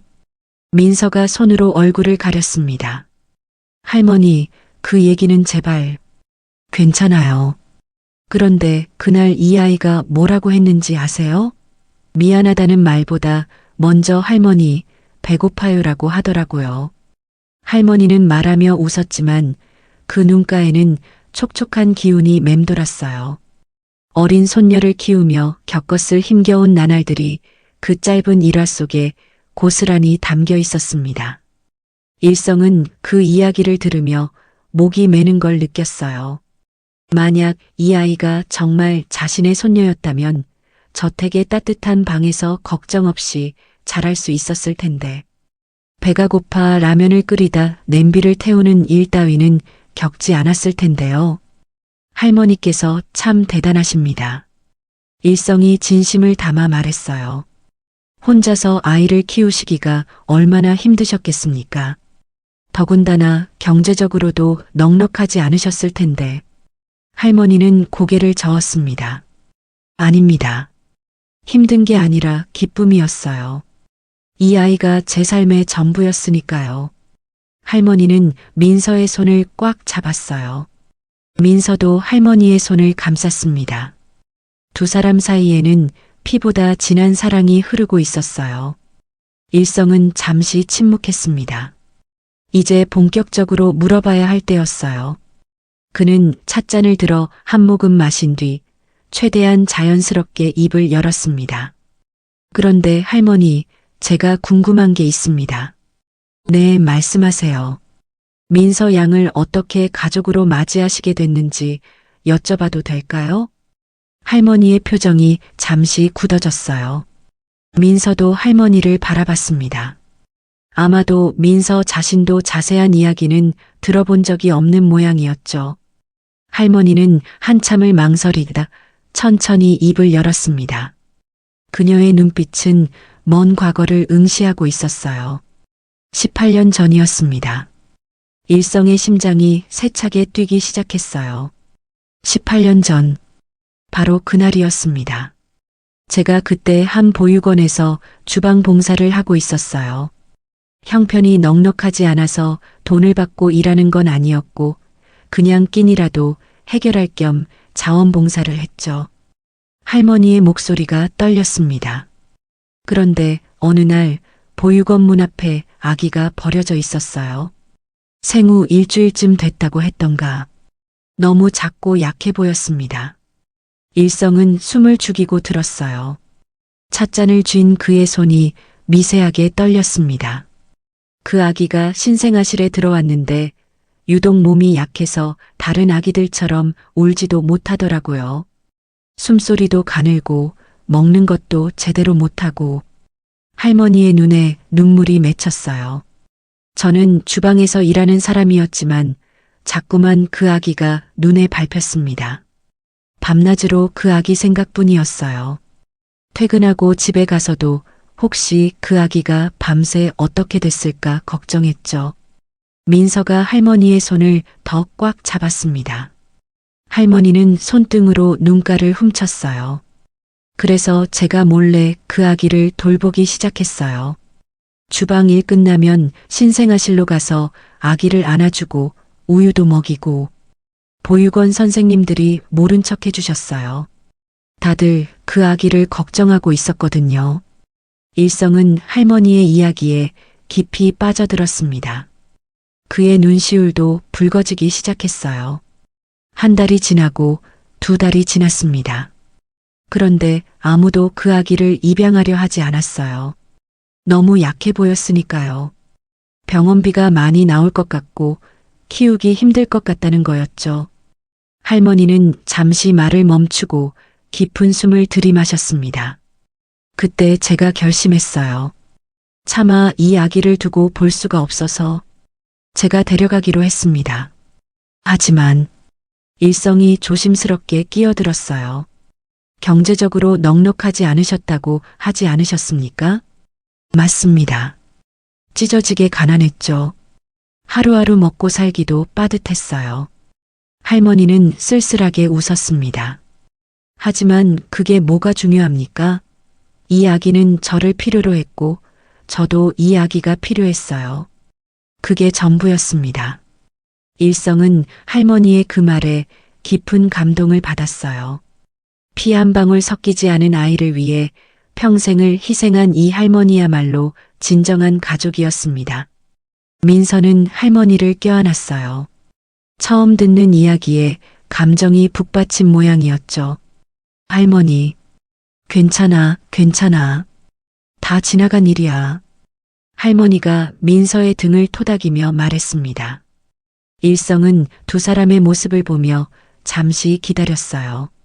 그리고 감정이 가라앉기를 기다린 뒤 가장 중요한 질문을 꺼냈습니다. 그의 목소리는 떨렸지만 최대한 차분하게 유지하려 애썼어요. 할머니, 혹시 보육원에 올 때 아이가 가진 물건 같은 건 없었습니까? 할머니는 잠시 생각에 잠겼습니다. 그러다 천천히 고개를 저었어요. 아무것도 없었습니다. 정말 아무것도요. 그냥 낡은 베넷 저고리 하나만 걸치고 있었어요. 일성의 어깨가 축 처졌습니다. 역시 아무것도 없었던 걸까요? 하지만 바로 그때였습니다. 할머니가 뭔가 떠올랐다는 듯 눈을 크게 떴어요. 아, 잠깐만요. 그런데 일성의 심장이 다시 세차게 뛰기 시작했습니다. 베넷 저고리 속에서 딱 하나가 나오긴 했습니다. 할머니는 품속을 더듬기 시작했어요. 오래된 습관인 듯 그녀는 늘 그 물건을 몸에 지니고 다니는 모양이었습니다. 할머니가 꺼낸 건 낡고 빛바랜 손수건이었어요. 한때는 하얗고 깨끗했을 테지만 이제는 세월의 때가 묻어 누렇게 변색되어 있었습니다. 이게 뭔지 정확히는 모르겠지만 아마 이 아이 친부모가 남긴 유일한 물건인 것 같아서 할머니는 손수건을 조심스럽게 펼쳤습니다. 언젠가 꼭 짝을 찾아줘야겠다 싶어서 목숨처럼 간직해왔습니다. 손수건 안에서 작은 물건 하나가 굴러나왔어요. 까맣게 변색되었지만 여전히 은빛이 감도는 그것을 본 순간 일성의 눈동자가 크게 흔들렸습니다. 은방울 놀이개였습니다. 작은 은방울 3개가 붉은 매듭에 달려있는 전통 방식으로 정성껏 만든 놀이개. 시간이 지나 은이 산화되어 검게 변했지만 그 형태만큼은 선명했어요. 일성은 그것을 보는 순간 눈앞이 아찔해졌습니다. 마치 시간이 멈춘 것 같았어요. 주변의 모든 소리가 사라지고 오직 그 놀이개만이 그의 시야를 가득 채웠습니다. 18년 전 며느리가 임신 소식을 알았을 때의 일이 생생하게 떠올랐어요. 며느리는 태교가 중요하다며 아들과 함께 서울 곳곳의 공방을 찾아다녔습니다. 그리고 마침내 인사동의 한 작은 공방에서 이 은방울 놀이개를 맞춤 제작했죠. 아버님, 이거 보세요. 세상에 단 하나뿐인 놀이개래요. 아기가 태어나면 베넷 저고리에 꼭 달아줄 거예요. 며느리의 행복한 목소리가 귓가에 생생하게 들리는 듯 했습니다. 그때 며느리는 얼마나 기뻐했던가요? 아들과 함께 손을 잡고 놀이개를 보며 웃던 그 모습이 눈에 선했어요. 회장님? 민서의 목소리에 일성은 정신을 차렸습니다. 그는 자신도 모르게 손을 뻗어 놀이개를 집어들었어요. 떨리는 손으로 놀이개를 만지작거렸습니다. 이게... 일성의 목소리는 갈라져 있었어요. 이게 대체 어디서... 할머니는 회장의 이상한 반응에 당황했습니다. 회장님, 혹시 이걸 아십니까? 일성은 대답 대신 놀이개를 가슴에 꽉 쥐었어요. 그의 눈에서 눈물이 주르르 흘러내렸습니다. 72년 인생에서 남들 앞에서 눈물을 보인 적이 거의 없었던 그였지만 지금은 참을 수가 없었어요. 회장님?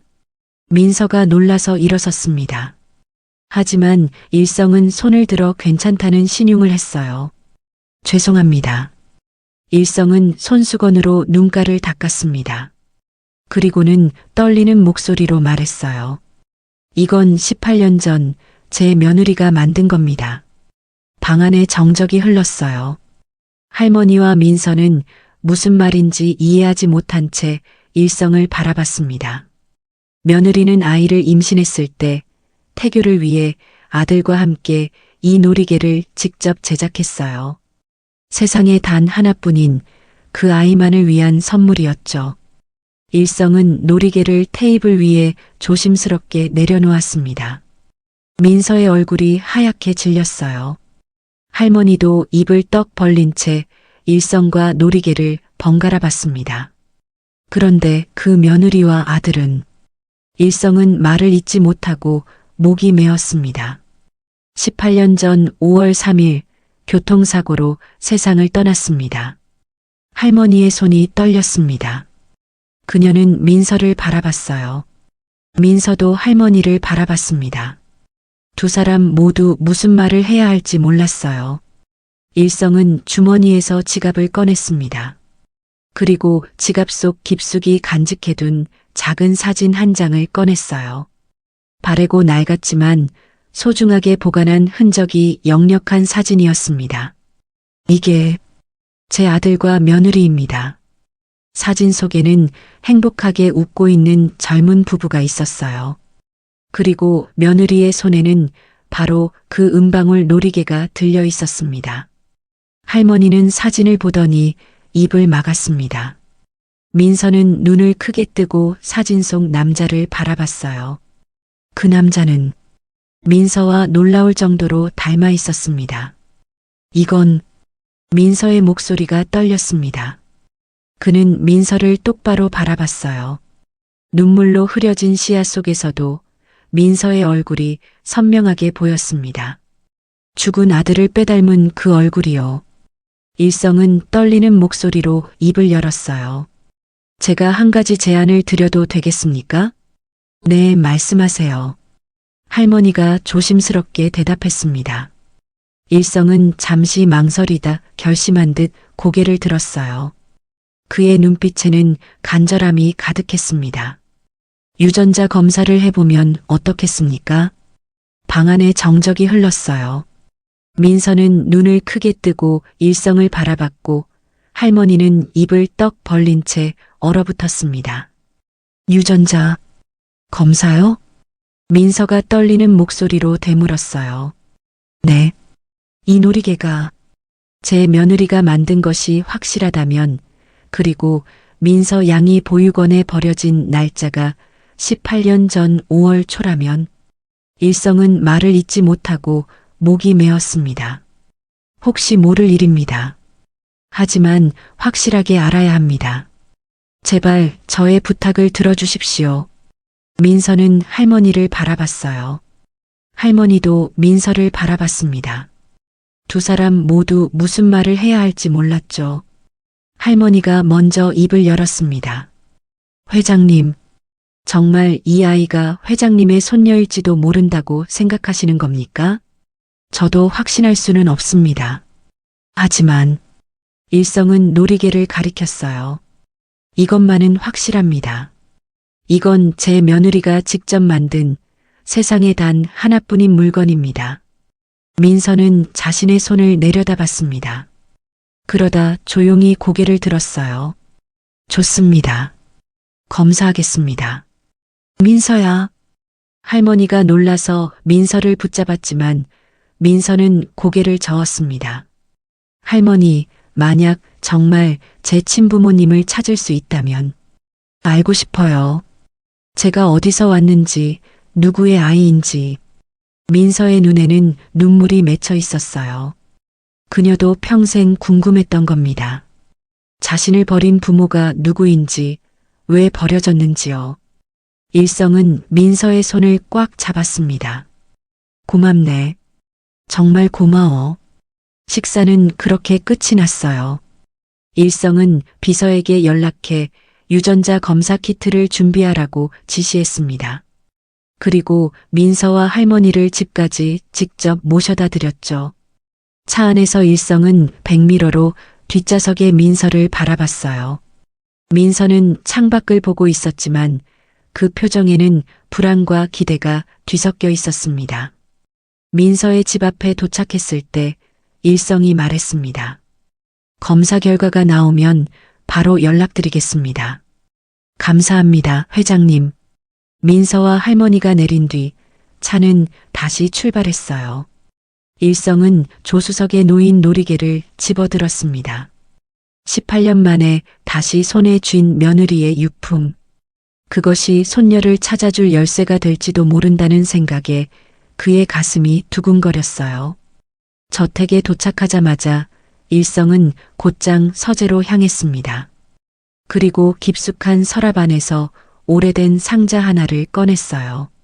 먼지가 수북이 쌓인 상자를 열자 안에는 며느리의 물건들이 고스란히 보관되어 있었습니다. 일성은 그 중에서 작은 봉투 하나를 꺼냈어요. 봉투 안에는 놀이개 제작 보증서와 디자인 도안이 들어 있었습니다. 18년 전 며느리가 공방에서 받은 그대로였죠. 일성은 도안을 펼쳐 할머니에게서 받은 놀이개와 대조했습니다. 은방울의 크기, 매듭의 형태, 세세한 무늬까지 모든 것이 완벽하게 일치했어요. 틀림없어. 이게 바로 그거야. 일성은 놀이개를 가슴에 꽉 쥐었습니다. 드디어 확실한 물증을 찾았어요. 이제 남은 건 유전자 검사뿐이었습니다. 다음 날 아침 일성은 집무실에 앉자마자 비서실장을 불렀습니다. 밤새 한숨도 자지 못한 그의 얼굴에는 피로가 역력했지만 눈빛만은 번뜩였어요. 비서실장. 네, 회장님. 박현숙에 대한 조사를 다시 시작하게. 이번엔 더 깊이, 더 철저하게. 18년 전 그날 병원에서 무슨 일이 있었는지, 그 여자가 정확히 무엇을 했는지 낱낱이 밝혀내. 비서실장은 회장의 단호한 목소리에 긴장했습니다. 어디까지 조사하면 되겠습니까? 제한 없네. 돈도 시간도 인력도 필요한 건 다 쓰게. 하지만 일주일 안에 결과를 가져와. 알겠습니다. 비서실장이 나간 뒤 일성은 창밖을 바라봤어요. 유전자 검사 결과가 나오기까지는 사나흘이 걸릴 예정이었습니다. 그 전까지 박현숙에 대한 모든 것을 파헤쳐야 했어요. 비서실은 다시 한번 총동원됐습니다. 이번에는 18년 전 그 병원에서 일했던 모든 사람을 찾아 직접 인터뷰했어요. 은퇴한 의사, 간호사, 심지어 당시 청소부까지 모두 만났습니다. 어느 날 오후 비서실장이 급하게 일성의 집무실로 달려왔습니다. 그의 손에는 두툼한 보고서가 들려 있었어요. 회장님 찾았습니다. 일성은 의자에서 벌떡 일어났습니다. 무엇을 찾았나?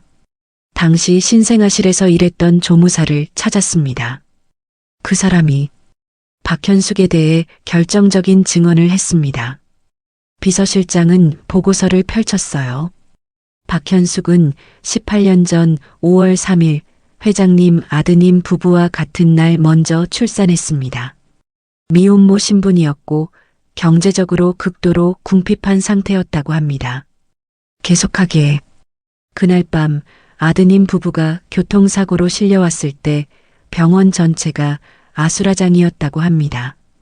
응급실과 수술실은 물론 신생아실까지 혼란스러웠죠. 일성은 주먹을 꽉 쥐었어요. 그날 밤의 기억이 생생하게 떠올랐습니다.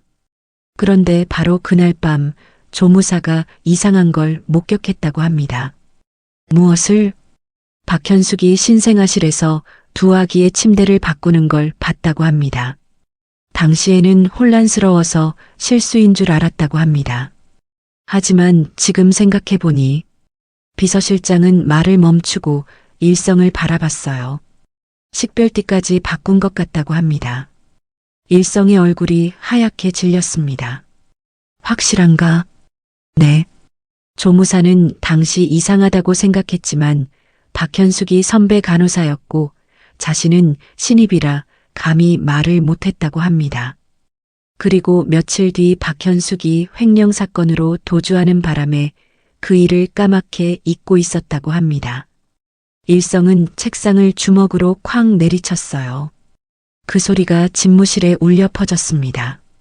그 여자가 감히. 일성은 의자에 주저앉았어요. 모든 퍼즐 조각이 맞춰지는 순간이었습니다. 바로 그때 집무실 전화가 울렸습니다. 비서가 전화를 받더니 일성에게 말했어요. 회장님, 유전자 검사 결과가 나왔다고 합니다. 일성은 떨리는 손으로 전화를 받았습니다. 여보세요. 회장님, 검사 결과를 알려드립니다. 검사기관 담당자의 목소리가 들렸어요. 강일성 회장님과 이민서 학생의 유전자 검사 결과 친조부와 손녀 관계 확률이 99.9%입니다. 의학적으로 확실한 혈연 관계라고 판단됩니다. 일성은 전화기를 쥔 채 얼어붙었어요. 18년간 의심했던 것이 사실로 드러난 순간이었습니다. 감사합니다. 일성은 전화를 끊고 비서실장을 바라봤어요. 민서 양에게 연락하게. 오늘 저녁 집무실로 부르게. 그날 저녁 7시 민서가 집무실에 도착했습니다. 그녀는 불안한 표정으로 문을 열고 들어왔어요. 일성은 책상 앞에 서서 민서를 맞이했습니다. 앉게, 민서 양. 민서는 조심스럽게 의자에 앉았어요. 그녀의 손이 떨리고 있었습니다. 일성은 책상 위에 차례로 서류들을 올려놓기 시작했어요. 먼저 유전자 검사 결과지, 그 다음 은방울 놀이개와 제작 보증서, 마지막으로 박현숙의 범행 조사 보고서였습니다. 민서 양, 아니. 일성은 떨리는 목소리로 말했습니다.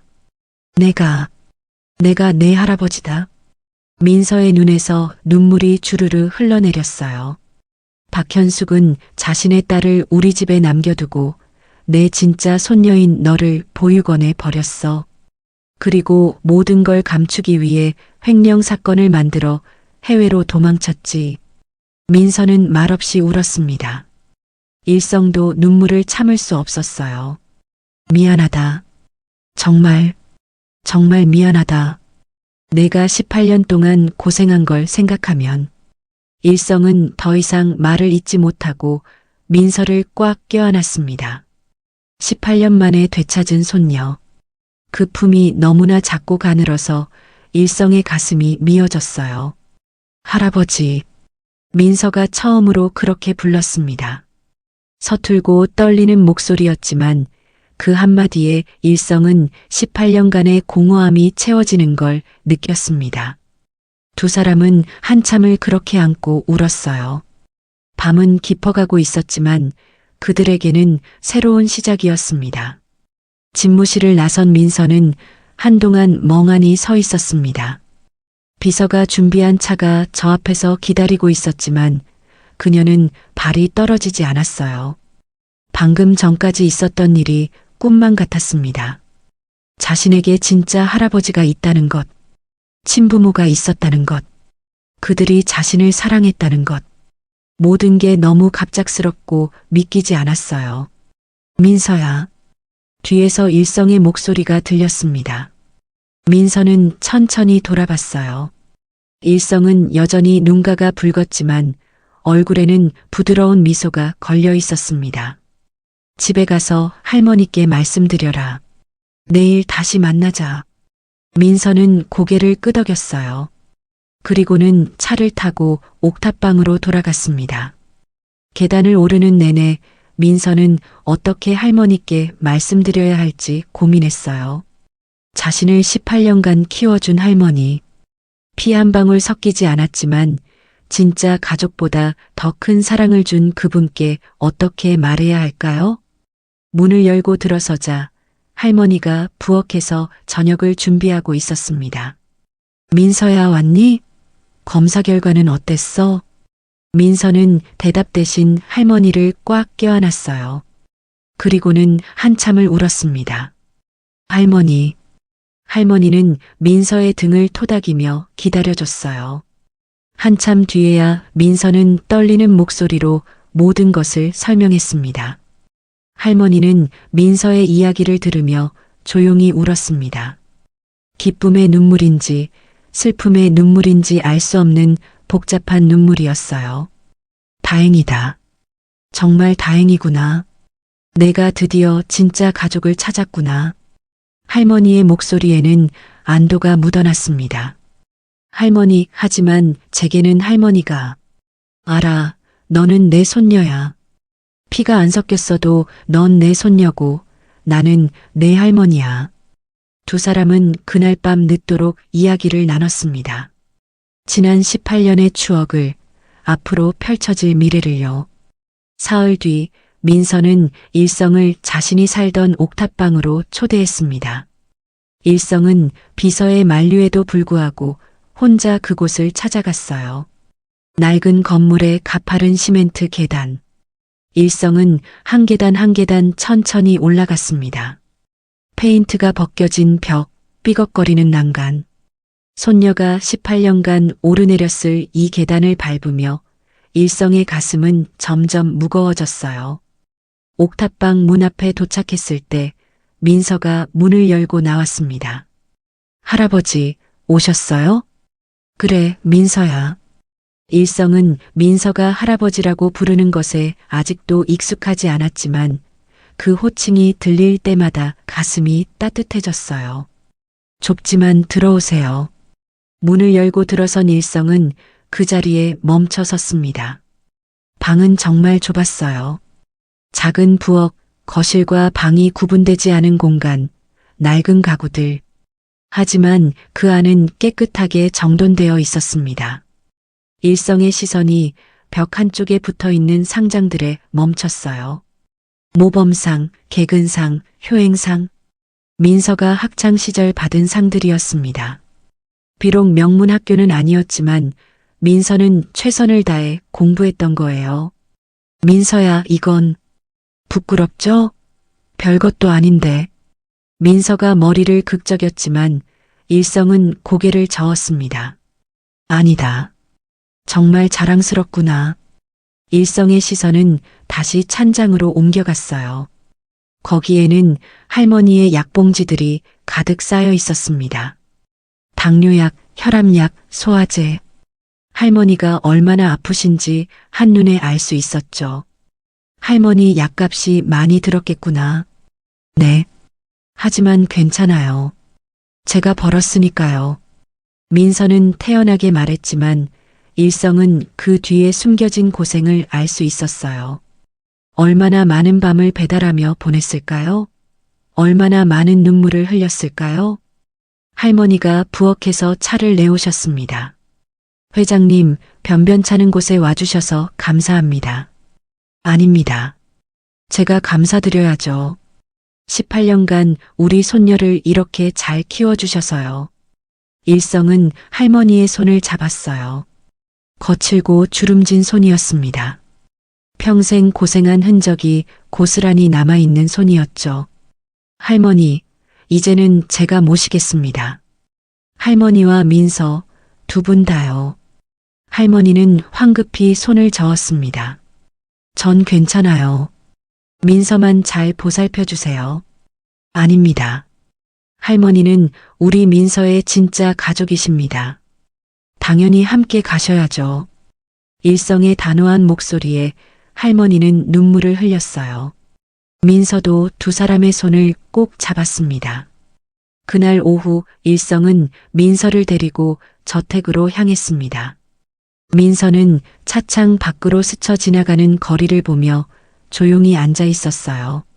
점점 화려해지는 거리, 높아지는 건물들. 민서가 살던 세계와는 완전히 다른 곳이었습니다.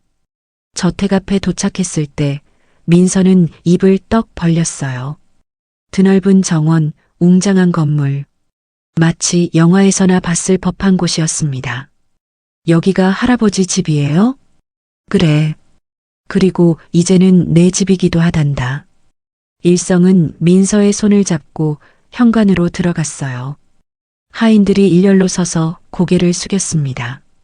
민서는 어색해하며 일성의 뒤를 따랐죠. 일성은 민서를 3층으로 데려갔습니다.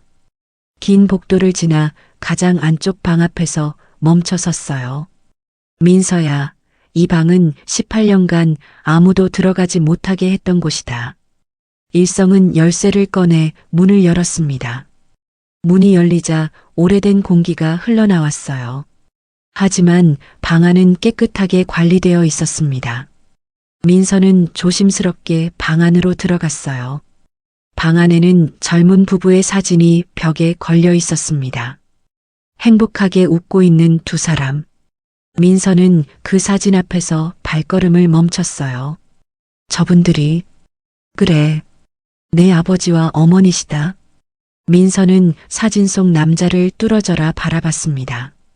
사람들이 자신과 닮았다고 했던 그 얼굴. 이제야 그 의미를 알 것 같았어요. 이 사람이 자신의 아버지였다니요. 아버지는 착한 사람이었어. 항상 남을 먼저 생각했지. 일성은 방 안을 천천히 둘러보며 말했어요. 어머니는 따뜻한 사람이었단다. 너를 얼마나 기다렸는지 몰라. 방 한쪽에는 태교를 위해 읽었던 책들이 꽂혀 있었어요. 육아책, 동화책, 음악 CD들. 모두 민서를 위해 준비했던 것들이었습니다. 그리고 구석에는 낡은 기타가 놓여 있었어요. 내 아버지가 쓰던 거란다. 기타를 정말 좋아했지. 너한테도 연주해주고 싶어 했어. 민서는 기타 앞에 무릎을 꿇고 앉았습니다. 그리고 조심스럽게 기타줄을 튕겨봤어요. 18년 만에 울린 소리는 조금 음이 틀렸지만 여전히 아름다웠습니다. 일성은 벽장을 열었어요. 그 안에는 하얀 베넷 저고리가 걸려 있었습니다. 며느리가 직접 만든 민서를 위한 베넷 저고리였죠. 여기 봐라. 일성이 베넷 저고리를 가리켰습니다. 한쪽 어깨 부분에 작은 고리가 달려 있었어요. 여기에 은방울 놀이개를 달 예정이었단다. 하지만 일성은 주머니에서 할머니에게 받은 놀이개를 꺼냈어요. 내가 태어나던 그날의 혼란 속에서 이것은 너와 함께 사라졌지. 18년 동안 이 자리는 비어 있었어. 일성은 놀이개를 베넷 저고리에 조심스럽게 달았습니다. 딸깍 작은 소리와 함께 놀이개가 제자리를 찾았어요. 마치 18년간 주인을 기다린 것처럼요. 민서는 그 모습을 보며 눈물을 참을 수 없었습니다. 부모님이 자신을 위해 준비했던 것들, 자신을 사랑했다는 증거들, 모든 게 너무 벅찼어요. 아빠, 엄마. 민서는 처음으로 그렇게 불렀습니다. 한 번도 불러본 적 없는 하지만 그리웠던 그 호칭을요. 사진 속 부모님은 여전히 따뜻하게 웃고 있었습니다. 일성은 민서의 어깨를 감싸 안았어요. 울어도 괜찮아. 참지 않아도 돼. 내가 흘리지 못했던 18년의 눈물을 다 흘려도 괜찮단다. 민서는 일성의 품에 안겨 한참을 울었습니다. 18년간 참아왔던 외로움, 궁금증, 그리움이 한꺼번에 쏟아져 나왔어요. 일성도 조용히 눈물을 흘렸습니다. 창밖으로 석양이 지고 있었습니다. 주황빛 햇살이 방 안으로 스며들어 두 사람을 따뜻하게 감쌌어요. 잃어버린 시간은 되돌릴 수 없었지만 적어도 지금부터는 함께할 수 있었습니다. 할아버지, 응? 저, 여기 자주 와도 돼요? 일성은 민서의 머리를 쓰다듬으며 부드럽게 웃었습니다. 자주가 아니라 아예 이사 오는 거야. 너와 할머니 모두. 이제는 이곳이 너희 집이란다. 민서는 고개를 끄덕였어요. 그리고 다시 부모님 사진을 바라봤습니다. 사진 속 두 사람은 딸을 바라보며 여전히 환하게 웃고 있었어요. 그날 저녁 일성과 민서는 오랫동안 그 방에 머물렀습니다. 18년간 멈춰있던 시간이 다시 흐르기 시작한 순간이었어요. 일주일 뒤 일성은 비서에게 지시했습니다. 채원을 저택식당으로 부르게. 그리고 민서도 함께. 알겠습니다, 회장님. 비서는 일성의 단호한 표정을 보며 무슨 일이 벌어질지 짐작할 수 있었어요. 드디어 진실을 밝히는 날이 온 겁니다. 그날 저녁 6시 저택의 가족 식당에는 일성과 민서가 먼저 자리하고 있었습니다. 민서는 긴장한 표정으로 손을 꽉 쥐고 있었어요. 일성은 민서의 어깨를 가볍게 두드리며 말했습니다. 괜찮다. 내가 다 처리할 테니 걱정하지 마라. 잠시 후 식당 문이 열리며 채원이 들어왔습니다. 명품 가방을 든 그녀는 화려한 옷을 입고 있었어요. 하지만 할아버지 옆에 낯선 여자가 앉아 있는 걸 보자 표정이 굳어졌습니다. 할아버지, 무슨 일이세요? 채원은 민서를 힐끗 보며 노골적으로 불쾌한 표정을 지었어요. 잠깐, 저번에 우리 차 박은 애 아니에요? 채원의 목소리에는 비아냥이 섞여 있었습니다.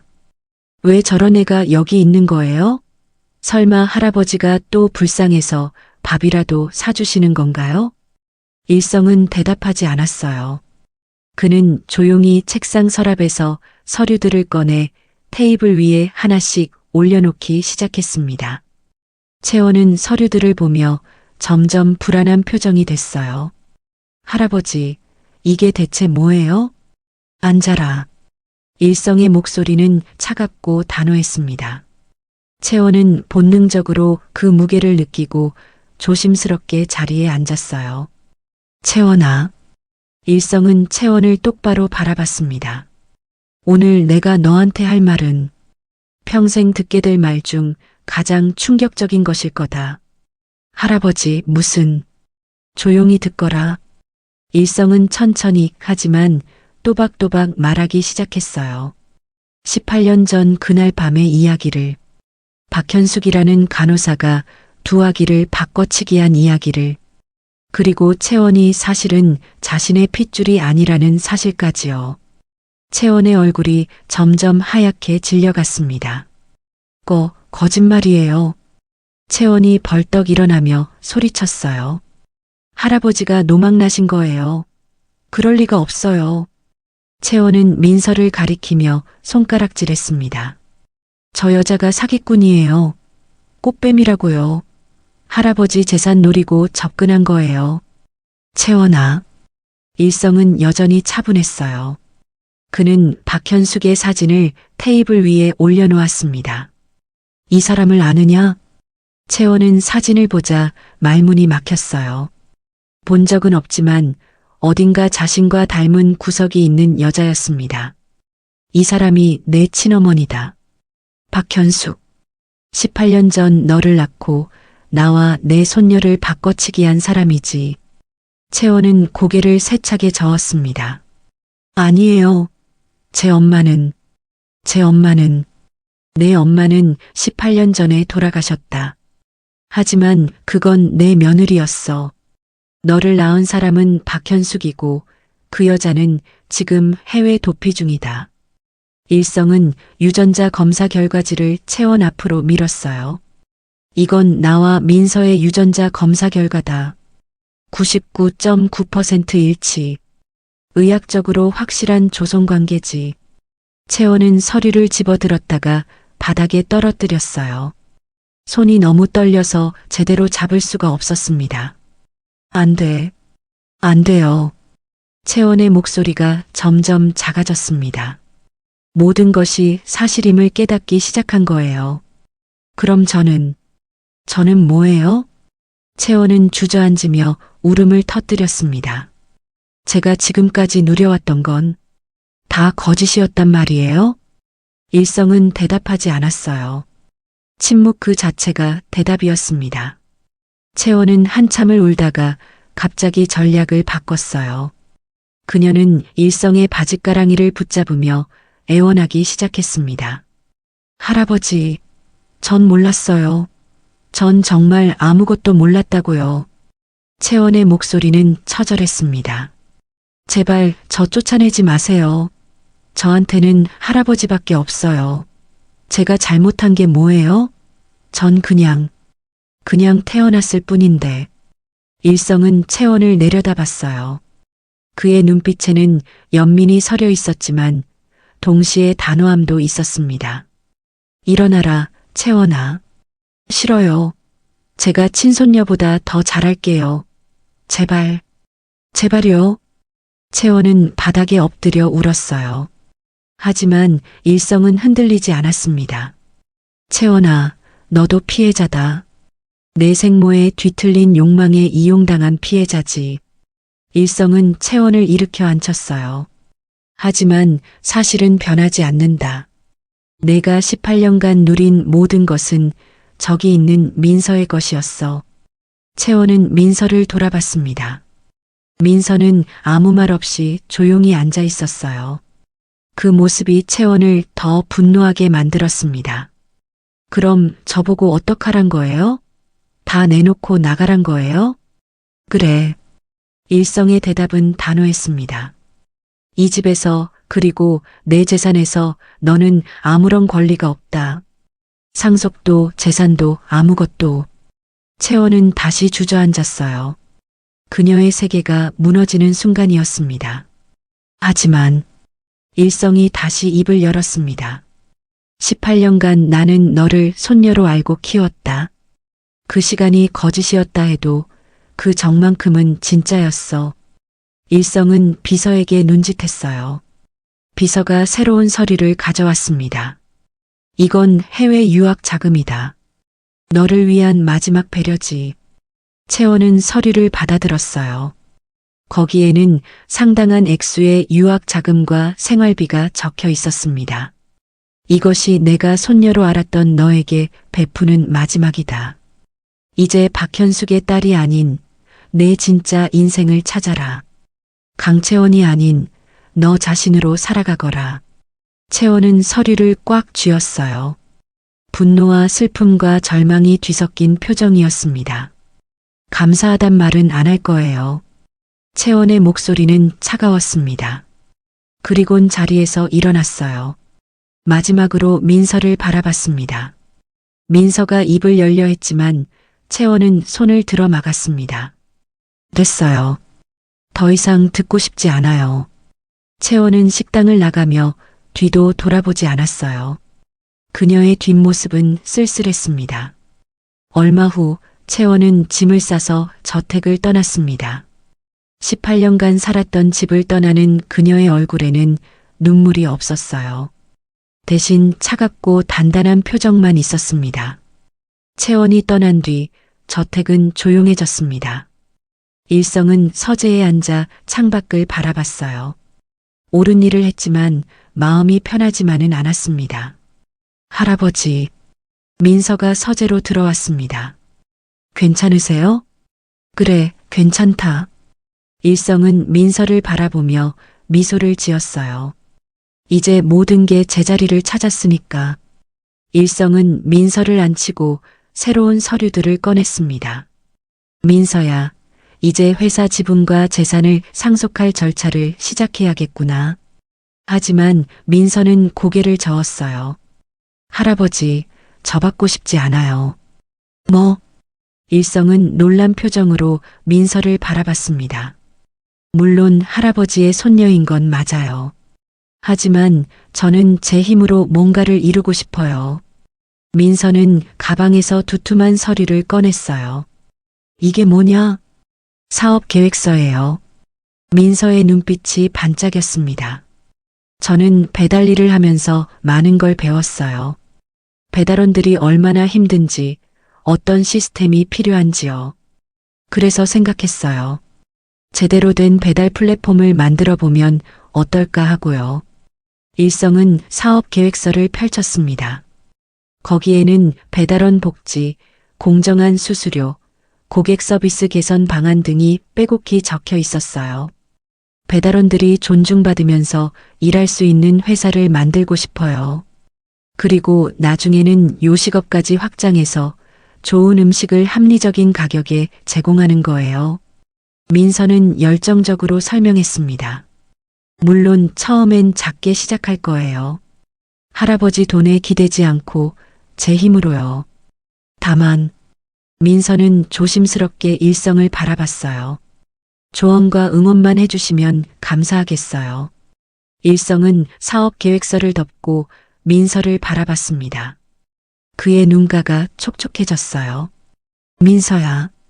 일성은 손녀를 꽉 껴안았습니다. 정말 자랑스럽구나. 내가 진짜 내 손녀가 맞구나. 할아버지.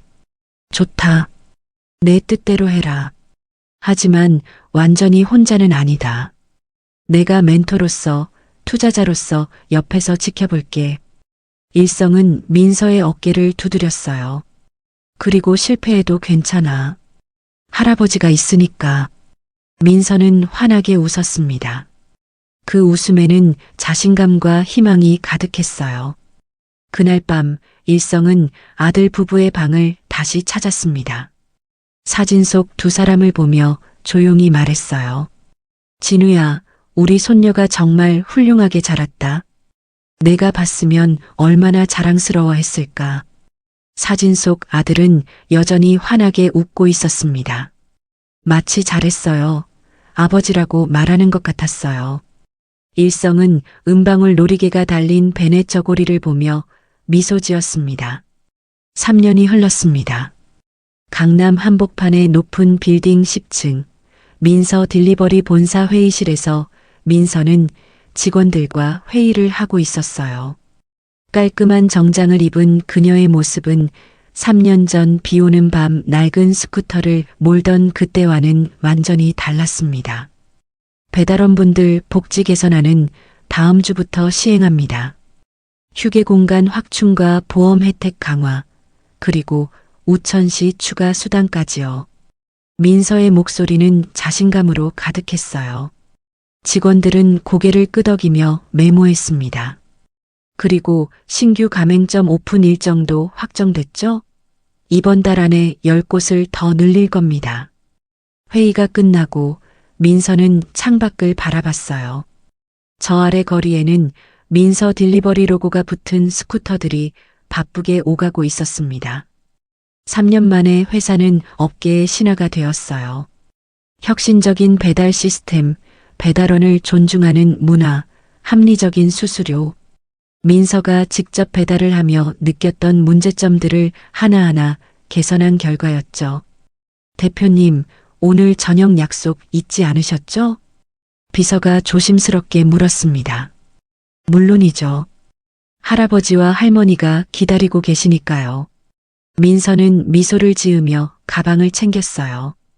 저녁 6시 민서는 저택으로 돌아왔습니다.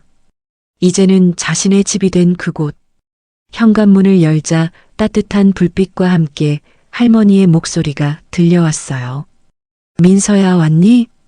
네, 할머니. 민서는 부엌으로 달려갔습니다. 할머니는 저녁 준비를 하고 계셨어요. 예전처럼 좁은 옥탑방이 아니라 넓고 쾌적한 주방에서요. 오늘은 내가 좋아하는 된장찌개 끓였단다. 와, 감사합니다. 거실에서는 일성이 신문을 읽고 있었습니다. 민서를 보자 그는 신문을 내려놓고 환하게 웃었어요. 우리 손녀, 오늘도 고생 많았구나. 아니에요, 할아버지. 재밌었어요. 민서는 할아버지 옆에 앉았습니다. 일성은 손녀의 머리를 쓰다듬으며 물었어요. 회사는 잘 되고 있니? 네, 이번 분기 매출도 목표를 넘었어요. 직원들도 다들 열심히 해주시고요. 그래, 잘했다. 정말 자랑스럽구나. 일성의 목소리에는 자부심이 가득했습니다. 저녁 식사 시간이 되었어요. 넓은 식탁에 민서, 일성, 그리고 할머니가 둘러앉았습니다. 예전에는 상상도 못했던 풍경이었죠. 자, 다들 많이 드세요. 할머니가 음식을 덜어주셨어요. 일성은 할머니가 만든 된장찌개를 한 숟가락 떠서 입에 넣었습니다. 역시 손맛이 다르십니다. 우리 집 요리사가 만든 것보다 훨씬 맛있어요. 호호, 회장님도 참 과찬이십니다. 할머니는 수줍게 웃으셨어요. 두 어른은 3년 동안 서로를 사돈처럼 의지하며 지냈습니다. 일성은 할머니의 병원비를 모두 부담했고 할머니는 일성의 건강을 세심하게 챙겨주셨죠. 할머니, 다음 주 병원 검진 날짜 잊지 않으셨죠? 민서가 물었습니다. 그럼 내가 어떻게 잊겠니? 내가 벌써 3번이나 말해줬잖아. 그래도 혹시 몰라서요. 세 사람은 웃으며 식사를 이어갔어요. 식탁 위에는 따뜻한 음식과 함께 더 따뜻한 대화가 오갔습니다. 일성은 이 순간이 얼마나 소중한지 알고 있었어요. 진짜 가족의 웃음소리. 그것이 그가 평생 갈망했던 행복이었습니다. 식사 중에 거실 TV에서 저녁 뉴스가 흘러나왔어요. 민서가 리모컨으로 소리를 키우려는 순간 한 뉴스가 그들의 시선을 사로잡았습니다. 인터폴 공조를 통해 21년간 해외 도피 중이던 박현숙 씨가 오늘 오전 인천공항을 통해 국내로 송환됐습니다. 화면에는 수갑을 찬 중년 여성이 공항을 나오는 모습이 비쳤어요. 21년의 세월이 그녀를 초라하게 만들어 놓았습니다. 박현숙 씨는 21년 전 병원 공금 횡령 및 신생아 바꿔치기, 아동유기, 사문서 위조 등의 혐의로 기소될 예정입니다. 리포터의 목소리가 이어졌어요. 특히 재벌가 신생아를 자신의 딸과 바꿔치기한 전대미문의 범죄 행각이 뒤늦게 밝혀지면서 사회적 충격을 주고 있습니다. 세 사람은 말없이 화면을 지켜봤습니다. 박현숙은 고개를 숙인 채 호송되고 있었어요. 모든 비극의 시작이었던 그녀가 드디어 죗값을 치르게 된 순간이었습니다. 민서는 복잡한 표정으로 화면을 바라봤어요. 분노해야 할까요? 아니면 불쌍하게 여겨야 할까요? 그녀 때문에 18년을 고생했지만 동시에 할머니를 만날 수 있었으니까요. 민서야. 일성이 손녀의 손을 잡았습니다. 괜찮니? 네, 할아버지. 괜찮아요. 민서는 고개를 끄덕이며 미소 지었어요. 이제 다 끝났으니까요. 그분은 그분대로 벌을 받으실 거고 우리는 우리대로 행복하게 살면 되는 거잖아요. 일성은 손녀의 성숙한 모습에 감동했습니다. 할머니도 민서의 어깨를 다독이며 말씀하셨어요. 그래, 우리 민서 말이 맞다. 이제 다 지나간 일이야. 뉴스가 끝나고 세 사람은 다시 식사로 돌아갔어요. 하지만 분위기는 조금 무거워졌습니다. 며칠 뒤 일성에게 해외에서 우편물 하나가 도착했습니다. 비서가 그것을 일성의 서재로 가져왔어요. 회장님, 호주에서 온 엽서입니다. 호주? 일성은 엽서를 받아들었습니다. 뒷면에는 평범한 카페 앞에서 찍은 사진이 인쇄되어 있었어요. 카페 유니폼을 입은 젊은 여성이 조심스럽게 미소 짓고 있었습니다. 채원이었습니다. 일성은 엽서를 뒤집어 적힌 글을 읽었어요. 할아버지께 잘 지내고 계신가요? 저는 호주에서 카페 아르바이트를 하며 학교를 다니고 있습니다. 처음으로 제 힘으로 학비를 벌었습니다. 힘들지만 이상하게 뿌듯합니다. 18년간 누린 것들이 제 것이 아니었다는 걸 이제야 깨달았어요. 진짜 제 삶을 찾게 해주셔서 원망 대신 감사함을 보냅니다. 건강하세요. 채원 올림. 일성은 엽서를 한참 들여다봤어요.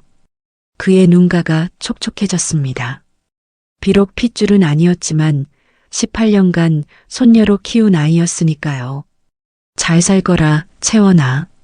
일성은 엽서를 조용히 서랍에 넣었습니다. 그리고 창밖을 바라보며 깊은 숨을 내쉬었어요. 이제 정말 모든 것이 제자리를 찾았습니다. 한 달 뒤 민서 딜리버리 신사옥 준공식이 열렸습니다. 화려한 개막식에는 많은 하객들이 참석했어요. 일성도 귀빈석에 앉아 손녀의 성공을 지켜봤습니다. 준공식이 끝나고 민서는 하객들을 1층 로비로 안내했습니다. 로비 한가운데 가장 눈에 잘 띄는 곳에는 유리 케이스로 보호된 특별한 전시물이 있었어요. 하나는 찌그러진 검은색 세단의 범퍼였습니다. 3년 전 그날 밤 사고로 손상된 일성의 차 부품이었죠. 다른 하나는 낡고 부서진 스쿠터였습니다. 민서가 마지막 배달을 하던 그 스쿠터요. 전시물 아래에는 작은 동판이 붙어 있었어요. 기적의 시작. 3년 전 이 사고가 우리를 다시 만나게 했습니다. 하객들이 전시물을 신기하게 바라봤어요. 누군가가 물었습니다. 대표님, 이게 무슨 의미인가요? 민서는 환하게 웃으며 대답했습니다. 제 인생을 바꾼 사고입니다. 만약 그날 밤 비가 오지 않았다면, 제가 그 로터리를 지나지 않았다면 아마 지금의 저는 없었을 거예요. 민서는 일성을 바라봤어요. 일성도 손녀를 바라보며 미소 지었습니다. 때론 불행처럼 보이는 일도 결국 축복이 될 수 있다는 걸 이 전시물이 보여줍니다. 모든 배달원분들에게도 그런 희망을 주고 싶었어요. 하객들이 박수를 보냈습니다. 민서는 일성과 할머니를 전시물 앞으로 모셨어요. 할아버지, 할머니, 여기 서보세요. 사진사가 카메라를 들었습니다. 세 사람은 기적의 시작 앞에서 나란히 섰어요. 하나, 둘, 셋.